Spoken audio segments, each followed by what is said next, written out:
This morning in the House State Affairs Committee, Representative Dale Hawkins presented a resolution regarding immigration. We don't really talk about national stories on this program, but the immigration story is extremely important to Idaho, even though we're not on the southern border. We got a northern border with Canada, but the things that's going on down at the southern border do affect Idaho. So Representative Dale Hawkins was in committee this morning with a resolution. Let's listen to a bit of his presentation. Joint memorial. This is our way of messaging to our congressional leaders and the rest of the state some opinions that Idaho may have. And I will just read from the SOP. The federal government controls immigration, naturalization, and entry into the United States. President Biden's administration has failed to meet its responsibility to enforce our immigration laws and secure our nation's borders. This memorial expresses the desire of Idaho citizens to hold President Biden and the federal government accountable for the invasion at our southern border. Enforcing immigration laws, securing our border, and reducing the flow of illegal drugs and sex trafficking must be at the forefront of any policy discussion before the needs of labor should come absolute secondary. The numbers just came out. There were 570 deaths in Idaho related to fentanyl overdose. We know that human trafficking and the sex trade is exploding, and these all relate to the problem at the southern border. Over the past 2 years, the population of Idaho has crossed, the equivalent number, has crossed that border 4 times, possibly 5. We know of about 8 million people and about 2 million unaccounted for. It is totally wide open. This is an invasion. And the current administration is doing nothing but seems to be encouraging it, and that's what this deals with. Thank you, Representative Hawkins. Representative Gannon, you have a question for Representative Hawkins? Oh, thank you, Madam Chairman, and Representative Hawkins, welcome. I do have to ask you a couple of questions, though. Isn't it true that Congress has not acted either to close some of the immigration loopholes that are in present law? Representative Hawkins. Thank you, Madam Chair. Representative Gannon. I know that there's accusation in the media, but it is the sole duty of the president. I know that 2 years ago, when the current administration took control, they undid everything that was being done. We had the lowest numbers coming across the border in I think in the past history, and now we have an explosion, and all those actions were taken by executive order from the office of the president. That is absolutely correct. We wanted to make sure we had Representative Gannon's question in there. These Democrats, they love to circle around each other and defend Joe Biden. But Representative Hawkins had a fantastic answer there. It is my pleasure right now to bring on Representative Hawkins, who left the floor already. And we're so grateful for you coming onto the program, Representative. That was this morning, your presentation this morning in House State Affairs. I wanted to bring you on to discuss this a little bit further, because this is a vital issue, even for a state that doesn't share a border with Mexico. How are you, sir? What can you tell us more? Well, thanks, Matt, for having me on. And it is critical for Idaho. There is a lot of things that we didn't get into this morning. Obviously, it was just the RS so that I could get it passed and then get a formal hearing.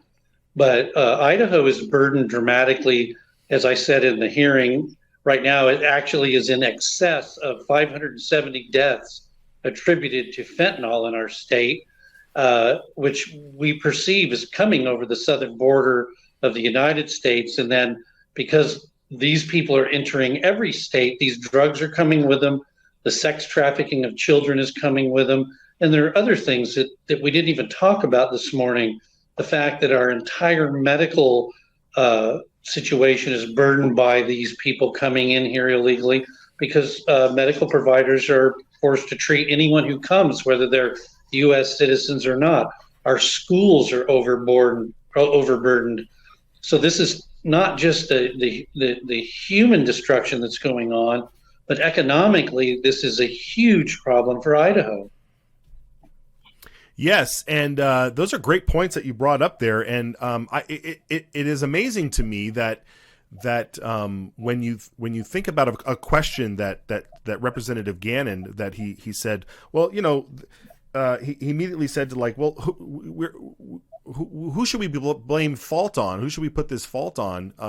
And you pointed out clearly that we didn't have this problem, or the problem was being reduced just a few years ago until all of these executive orders come in.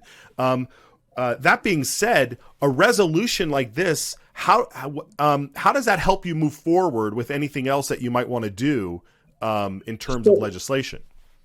So first of all, Matt, what it is a joint memorial. So it's a little different. A resolution is something that goes out and I think just stays in the state. What this joint memorial do, if we can get it all the way through the House side and get it to the Senate side, the contents of this joint memorial, which is a bit broad. I mean, it calls for some pretty serious things in there, including the demand for the impeachment of the president for failure to do his duty. But once this goes all the way through, then the clerk assigns this, and this gets sent to our delegation in Congress, to our congressional leaders as well, putting this demand in their hand, that Idaho has sent this demand to them. I got a call just the other day after the Senate's vote on this, exorbitant amount of money they want to send to Ukraine, but they want to tie it to other things. And people were asking me, what can we do? Well, I said, well, the best thing we can do on the national stage is this, because this sends a message to our congressional leaders what the will of the state would be, and for them to carry out the will of the state, because Idaho people are suffering under this. Okay, well, wow, that's great. Okay, so a little education for me. That's what I love about having you folks on this. This is a memorial. It's different than a resolution. A memorial actually goes to our federal delegation and says, hey, you guys got to do something about this. That is fantastic. I love hearing that. That is great. Okay, good. Okay. Another aspect of this, of course, is and we see this topic come up when we're talking about immigration and them trying to get through amnesty last year with another resolution or memorial or whatever they were trying to do that would allow, and driver's license for illegal aliens in Idaho, is the labor aspect of it, is our reliance on cheap labor. Does this address that as well? It does. I mean, as I read in the SOP, which is spelled out clear in the memorial itself, is that these other things, holding the federal government accountable, including the impeachment of the current president, and correcting these issues and correcting the problem at the border, must be dealt with before we can ever talk about Idaho's need for undocumented workers. Remember, we're not talking about the people who come here from the H-2A program or those who are documented and have legal work visas. We're talking about people by the droves that are entering the country, and they're looking for work everywhere. They're given this paperwork when they come across and turn themselves in. I mean, they are filling out some documents, but I saw a gentleman that works the border all the time, and he has sacks full of IDs. So they're dumping who they really are. And we don't know who they are when they sign this other stuff. And I don't know that they have permission to work while they're waiting for their trial or whatever their hearing phase is, that from what we hear, most of them don't even show up. They just kind of disappear into the country. Yes. Well, you're leading the work, the fight on this memorial. I think this is a fantastic route to take in trying to address this issue, because it is affecting. I mean, from the fentanyl issue, like you said, the medical field, the schools are being overrun with and burdened with by this. Okay, your next step, you're going to get a full hearing. What are the chances here? Do you see any major pushback other than John Gannon, perhaps?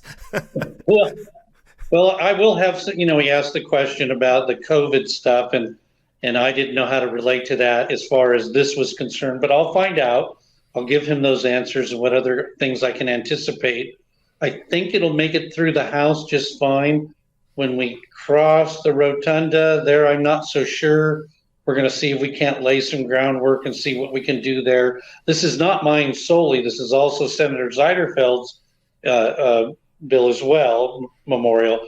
And so this is a teamwork of the two of us. Matter of fact, I thought she'd show up and we kind of crash her show with both of us, but she must be held up in committee. So, but Perhaps. this is a joint effort, and it's going to take a lot of people to get it lifted over the finish line. It does not need to be signed by the governor. So once it's made it through both houses, if we're so blessed to have it get that far, then all the direction for it to be sent to our congressional representatives will take place. Okay, very good. So that's where we need to rally folks. We need folks to make sure you're contacting your senators and make sure that they are supporting this memorial. And more importantly, because there's a lot of folks that also pay attention to our congressional. You've got Mike Simpson, Reich, Crapo, Fulcher. Those are the four gentlemen that represent us in Congress. And so that is who this memorial is designed to be sent to those four gentlemen in order to do something about this border issue. Fantastic. All right, Dale, where can people follow you and how can we stay in touch? Well, Dale Hawkins on Twitter, and then of course dhawkins@house.idaho.gov is my legislative email, and if you go on the legislative site, my cell phone's there, everything else, so people can call or email or whatever they want to do. I'm as available as you are.